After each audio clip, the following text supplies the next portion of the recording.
1987년 탈벤 시하르는 21살의 나이에 이스라엘 전국 스쿼시 대회에서 최연소 챔피언이 되었습니다. 우승하는 순간 그는 굉장히 가슴이 벅차고 행복했는데 잠시 후에 시간이 흘러 3시간 정도밖에 되지 않았음에도 불구하고 그런 감격과 행복이 다 사라지고 말았습니다. 스쿼시가 이스라엘 전체를 대표하는 스포츠도 아니고 또 스쿼시 운동선수가 몇천 명밖에 되지 않는데 내가 여기서 우승했다고 과연 최고의 선수가 되는 것인가? 여기에 대해서 확신할 수 없었기 때문입니다. 그는 고민하다가 다음날 영국으로 떠나기로 결정을 했습니다. 하루라도 빨리 영국에 가서 세계 최고의 선수가 되리라. 영국에 도착한 이후에 한순간도 쉬지 않고 그는 자신을 아주 고되게 훈련을 시켰고 마침내 1년이 채 되지 않아서 그 전국 청소년 메이저 대회 결승전에 오를 수 있었습니다. 그런데 너무나 긴장하고 불안한 나머지 결코 내가 이 결승전에서 실수하면 안 된다고 하는 절박한 마음이 들어서인지 갑자기 팔에 쥐가 나기 시작했고 잠시 후에는 발까지도 막 쥐가 나서 눈앞에서 우승을 놓쳐버리고 말았습니다. 게다가 1년 동안 몸을 돌아보지 않고 자신의 몸을 너무 혹사했기 때문에 그 경기가 끝난 후에는 스쿼시 선수를 그만두어야만 했습니다. 도대체 왜 이렇게 되었을까? 왜 이 지경이 되었을까? 원인이 무엇인가? 분석을 해보니까 이 탈벤 샤르 스스로가 깨닫고 고백을 합니다. 한치의 오차도 용납할 수 없는 자신의 완벽주의적 성향 때문이었다고 고백합니다. 그것이 원인이었어요. 우리에게 주신 오늘 본문 말씀해 보십시오. 18절 상반절에 보면 왜 하나님의 백성들이 그들이 하나님께 감사하지 않고 감사하지 못하고 살아가는가? 그 원인을 우리에게 말씀합니다. 하나님의 백성들이 하나님을 믿노라 하면서도 감사를 잃어버리고 감사할 생각조차도 하지 못하고 나는 아직 감사하려면 멀었어. 적어도 지금의 내 환경이 훨씬 더 좋아질 때 그때가 되면 나는 감사할 수 있지 지금 이 모습 이대로는 절대 감사가 나올 수 없어. 이렇게 말하면서 살아가는 원인이 도대체 어디에 있습니까? 18절 상반절 말씀에 그들이 그들의 탐욕대로 음식을 구하여 탐욕에 매여있기 때문입니다. 하나님이 애굽에서 하나님의 백성들을 이끌어내 주시고 이제 그들을 더 생명의 길로 인도하시기 위해서 광야를 거친 다음에 마침내 약속의 땅 가나안으로 이끌어 가실 텐데 광야에 있으면서 그들은 하나님이 만나로 매출하기로 계속해서 공급해 주시지만 애굽에서 먹었던 애굽의 불가마 옆에서 먹었던 그 자극적인 음식들을 생각하면서 나는 도저히 이 음식이 마음에 들지 않는다. 나의 입맛, 나의 요구대로 음식이 주어졌으면 좋겠다. 이렇게 하나님을 향해 원망의 소리를 바라고 있습니다. 지금 여기에서 공급해 주시는 하나님의 사랑을 그들은 깨닫지 못하고 하나님을 향해서 탐욕을 부리고 있습니다. 이것은 식탐이지만 동시에 우리 그리스도인의 삶 전체에 있는 바로 탐욕을 의미합니다. 과거의 하나님의 그 은혜를 생각하면서 오늘 이 자리에서도 베풀어 주신 하나님의 사랑 때문에 지금 감사하지 못하는 이 탐욕이 바로 그 하나님을 높이지 못하는 원인이 된 것입니다. 영국의 중서부의 한 가정의 이야기를 제가 지난 주간에 네이버 뉴스를 검색하다가 읽어보았습니다. 13살 된 그 가정의 딸이 암투병을 하다가 그만 세상을 떠난 이야기입니다. 13살의 소녀 아테나 오차드는 맏딸이었고 큰언니였고 누나였습니다. 그 가정에 자녀들이 여러 명 있었던 모양입니다. 2013년 겨울 갑자기 그는 쓰러졌고 12살의 어린 나이에 뼈종양이라고 하는 진단을 받았습니다. 고통스러운 항암 치료 과정을 겪으면서 머리카락이 다 빠졌지만 그래도 이 아테나는 결코 긍정적인 생각을 버리지 않았다고 합니다. 그러나 안타깝게도 계속해서 몸이 급격하게 약해지게 되었고 마침내는 그 암을 견디지 못하고 암 판정받은 지 1년이 채 되지 않아서 세상을 떠났습니다. 딸이 죽은 후에 유품을 정리하다가 그 부모들이 딸의 방에서 우연히 거울을 보았는데 거울 뒷면에 글씨가 적혀 있는 것을 발견했어요. 죽음을 예감하면서 한자 한자 꾹꾹 눌러서 쓴 그 딸의 유언과 같은 글이었습니다. 사랑은 흔하지 않아요. 삶은 낯설어요. 영원한 것은 없고 사람들은 변해요. 인생은 모두 게임이지만 그 게임이 주는 유일한 보상은 사랑일지도 몰라요. 이제 중간을 좀 뛰어넘으면 지금 하는 일을 걱정하지 마세요. 사람들은 당신을 미워하고 질투하고 무너뜨리려 할 수도 있어요. 하지만 그 시련들은 당신을 더욱 단단하게 만들어 줄 거예요. 행복은 우리 자신에게 달려 있어요. 인생의 끝이 해피엔딩이 아닐지도 모르지만 중요한 건 과정 그 자체이니까요. 함께 해주셔서 감사해요. 행복하세요. 13살이면 우리나라 나이로는 아마 14살 아니면 15살 정도 됐을 거예요. 이 어린 소녀가 이런 글을 남길 수 있었다는 것은 확실히 인생은 고통 속에서 성숙을 만들어가는 것이 맞는 것 같습니다. 그런데 이 소녀의 마지막 또 한마디가 있습니다. 그것이 더 큰 감동과 도전을 우리에게 줍니다. 제가 겪었던 아픔보다 저와 나눴던 시간을 기억해 주세요. 그 고통스러운 암투병 과정 속에서도 자신과 함께 했던 시간이 자기에게는 가장 의미가 있었다는 그 이야기입니다. 성도 여러분, 도대체 우리는 얼마만큼 더 손에 쥐어야, 얼마나 더 사람들에게 높임을 받고 칭찬을 받고 인정을 받아야, 그때서 그 자리에 가서야 감사하다고 말할 수 있겠습니까? 우리가 얼마나 더 이 땅에 살면서 더 큰 엄청난 소원을 이루어야만, 소원 성취해야만 하나님께 지금 감사하다고 말할 수 있겠습니까? 만약 우리가 지금 감사하지 못하고 있다면 그 원인은, 하나님의 백성들이 감사하지 못하고 있다면 그 원인은 바로 탐욕 때문입니다. 하나님이 오늘 내게 허락해 주신 이 시간, 오늘 지금 여기서 감사하지 못하고 있는 원인은 탐욕, 우리의 욕심에 매여 있기 때문입니다. 이제 18절 하반절을 보십시오. 하나님의 백성들이 그들이 지금 광야에서 감사하지 못하는 원인은 불신앙 때문이라고 말씀하고 있습니다.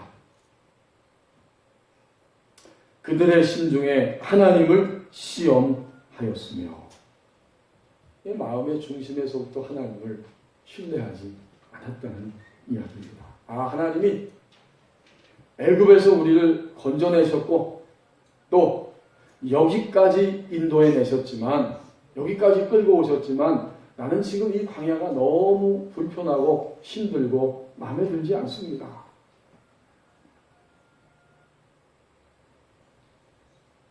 애굽에서 나오면서 애굽 군대의 추격을 받고 앞에는 홍해가 가로막혀 있고 정말 그 위기의 순간을 그들이 맛보았습니다.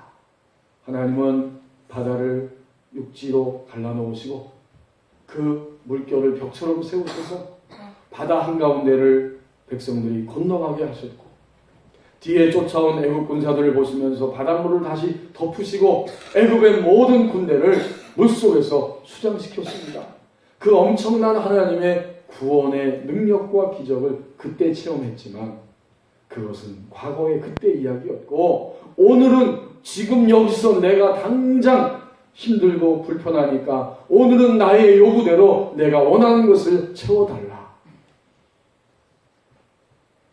이것이 바로 오늘 본문에 등장하고 있는 하나님의 백성들의 불신앙입니다.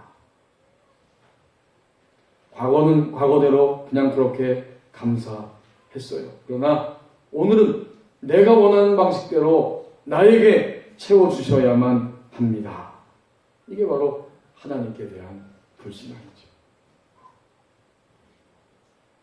제가 차를 운전하고 골목길을 지나가게 되었는데 강아지 한 마리, 하얀 강아지가 골목길에 앉아서 지금 여러분 여기 계신 몇 분처럼 꾸벅꾸벅 졸고 있더라고요. 강아지가 머리를 탁 숙이고. 근데 그 강아지 앞으로 차들이 연속해서 지나갑니다. 계속 지나갑니다. 그렇지만 강아지는 신경 쓰지 않고 유유자적하게 이렇게 잠을 자고 있습니다. 그 골목길은 자가용 한 대가 간신히 지나가면서 옆에는 공간이 한 50cm 내지 60cm 정도 있는 그런 골목길이에요. 차가 계속 지나가고 제 차도 옆을 지나가면서 강아지를 유심히 봤더니 여전히 잠을 즐기고 있습니다. 그 강아지를 보면서 제 마음 가운데 떠오르는 생각이 있었습니다. 저것이 바로 믿음이다.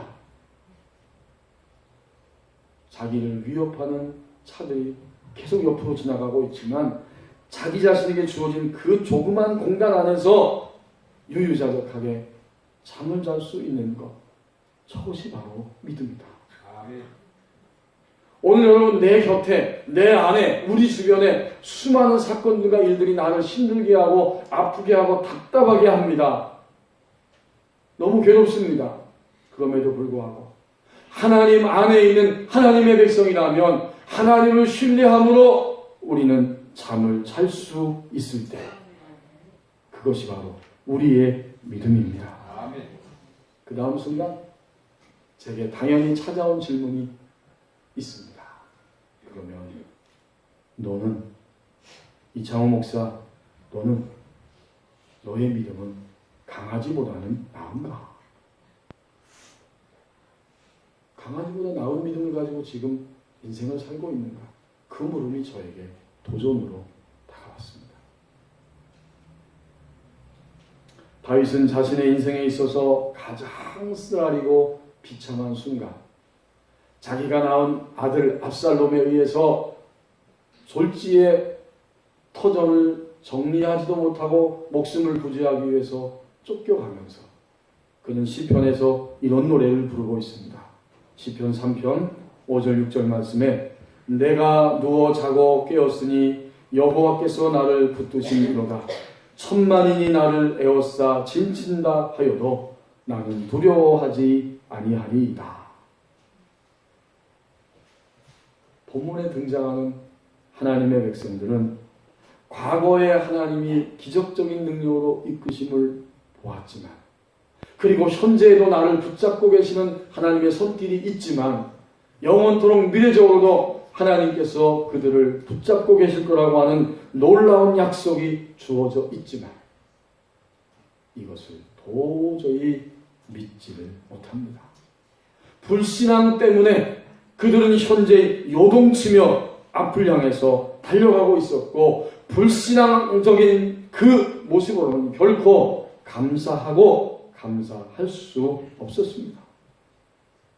오늘 하나님의 백성된 우리들이 현재 감사하지 않고 있다면 그 원인은 바로 우리의 불신앙 때문입니다.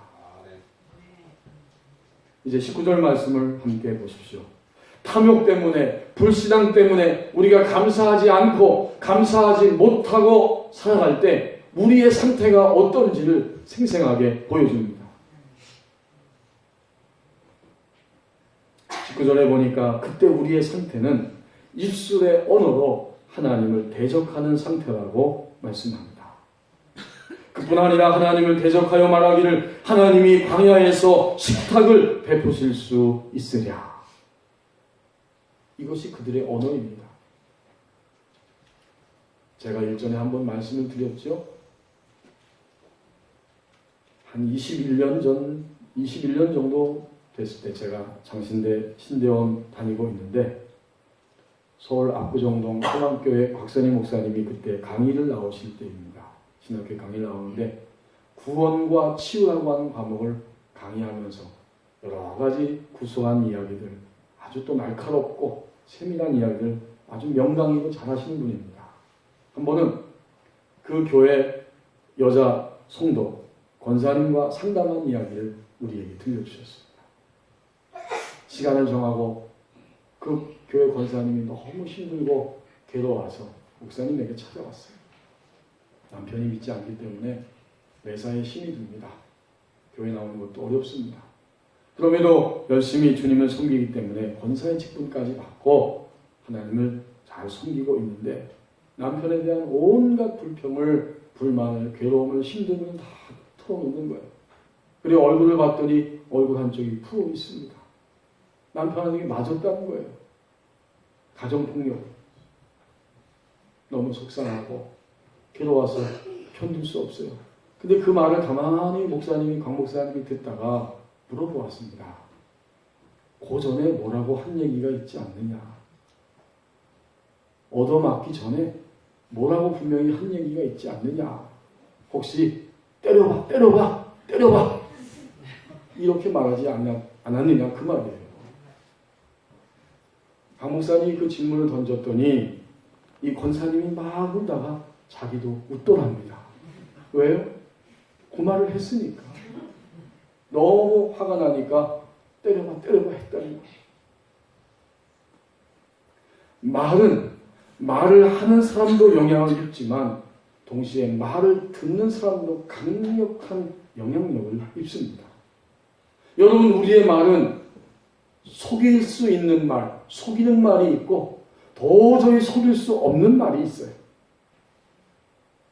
부드럽고 진실하고 아름다운 말은 너무나 귀한 입술이요 귀한 말입니다.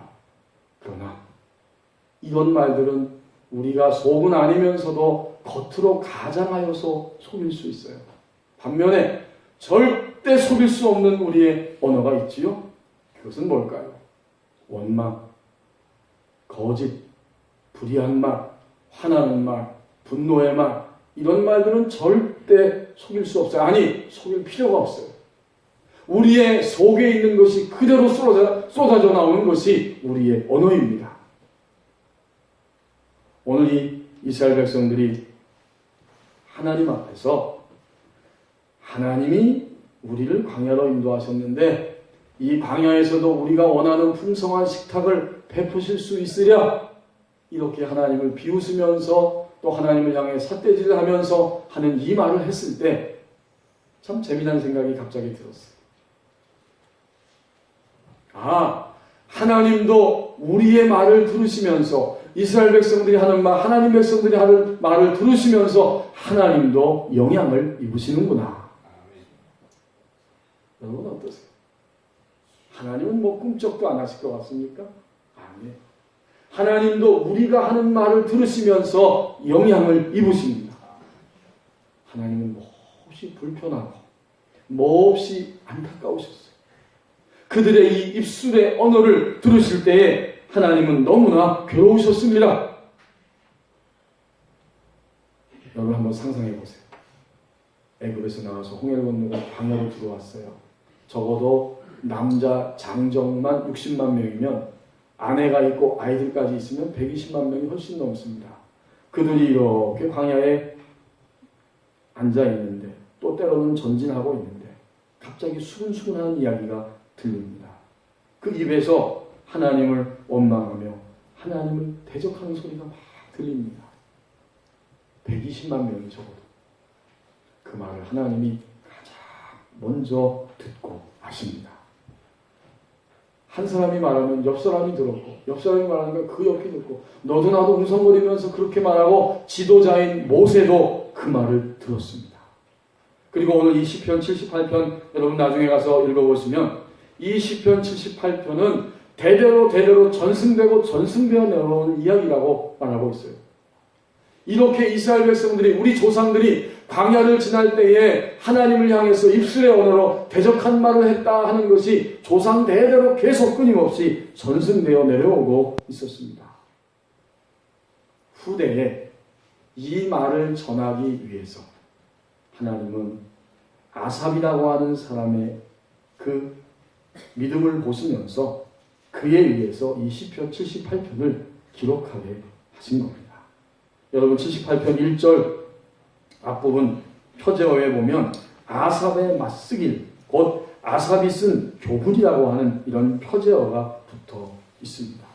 하나님은 불평하고 하나님을 대적하는 백성들의 언어를 들으시면서 괴롭고 답답하고 안타까우셔서 아삽이라고 하는 사람을 통해서 교훈하시기 위해서 이 말씀을 기록하게 하신 것입니다. 만약 오늘 하나님의 백성들이 감사를 잃어버렸다면, 감사를 하고 감사를 드리지 않고 살아간다면 그들의 속은 어떤 상태인가? 입술의 언어로 하나님을 대적하는 상태라고 말씀해 주십니다. 우리의 입술의 언어로 하나님을 대적하는 상태. 이제 우리는 오늘 본문 말씀 읽지 않았지만 1절, 2절 말씀으로 돌아와서 보겠습니다. 아삽처럼 영의 눈을 뜰 때 감사가 회복된다고 말씀합니다. 이 광야에서 그들 하나님의 백성들이 계속해서 실패했습니다. 끊임없이 하나님의 사랑과 인도하심을 붙잡지 않았습니다. 이 실패한 이야기가 대대로 전승되어 왔지만 그 가운데 단 한 사람, 아삽이라고 하는 사람만이 하나님의 마음을 알고 하나님의 말씀을 알아듣고 하나님의 생명의 이야기를 알아들을 수 있었기 때문에 하나님은 그를 통해서 이 말씀을 기록하게 하셨습니다. 그를 통해서 이 말씀을 선포하게 하십니다. 1절에 보니까 내 백성이여 내 율법을 들으며 내 입의 말에 귀를 기울일지어다. 모든 하나님의 백성 여러분, 내가 지금부터 하는 말을 꼭 들어야 됩니다. 여러분이 이 말을 들어야만 살아날 수 있습니다. 여러분의 영의 눈을 떠야 합니다. 이 말을 꼭 들어야 합니다. 2절에 보니까 내가 입을 열어 비유로 말하며 예로부터 감추어졌던 것을 드러내려 합니다. 그렇군요. 비유는 쉽게 알아듣게 하는 이야기잖아요. 지금 다들 눈이 감겨있기 때문에 하나님의 말씀을 알아듣지 못하고 있는 거예요. 그래서 내가 비유로 말합니다. 쉽게 알아듣게 말합니다.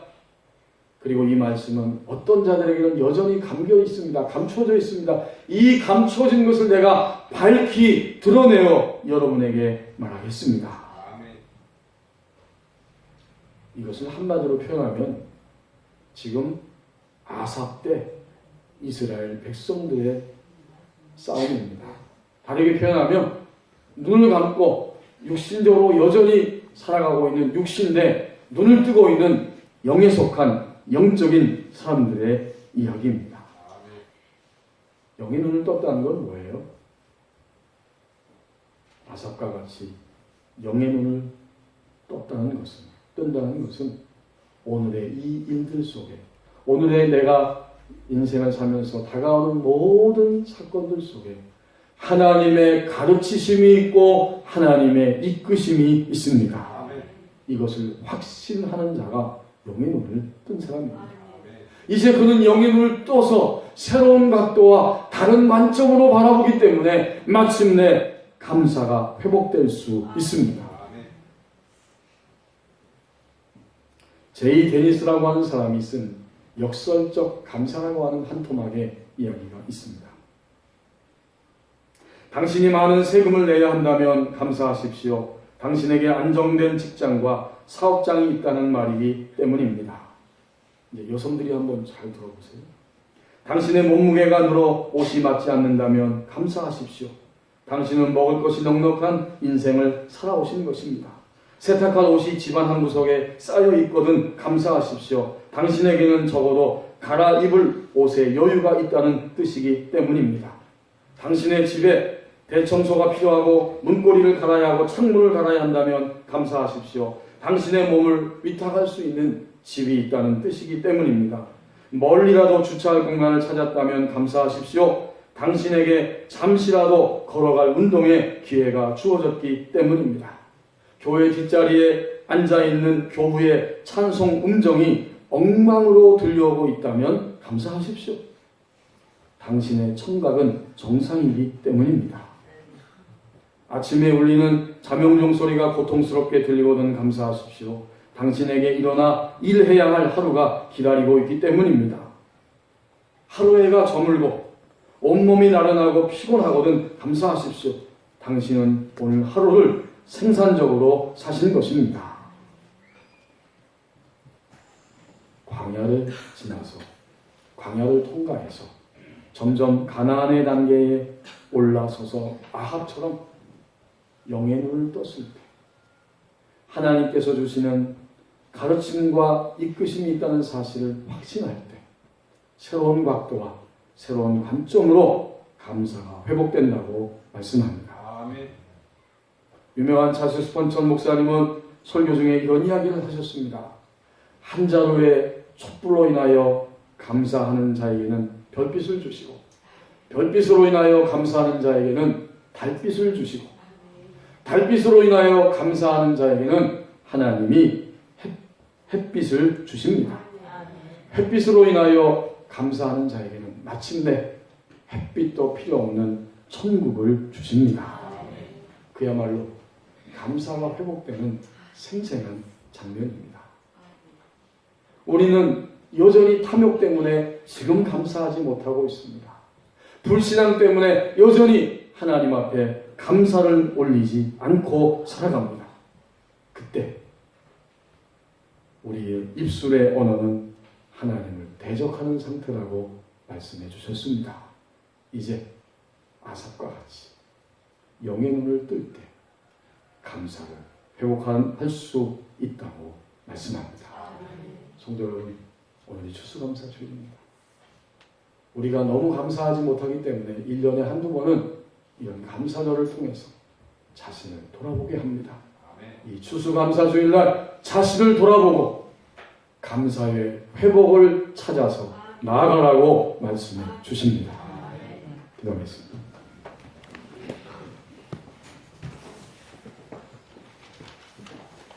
하나님 아버지, 탐욕에 매여 있고 불신앙 때문에 우리는 오늘 지금 감사하지 않고 감사하지 못하고 살아갑니다. 그때 우리의 입술의 언어는 하나님을 대적하는 언어의 상태라고 말씀해 주십니다. 이제 오늘 시편 78편을 기록하게 하신 하나님, 그리고 하나님에 의해서 시편 78편을 기록한 아삽과 같이 영의 눈을 떠서 우리의 감사를 회복하는 우리의 복된 일생이 되게 하여 주옵소서. 예수님의 이름으로 기도하옵나이다. 아멘.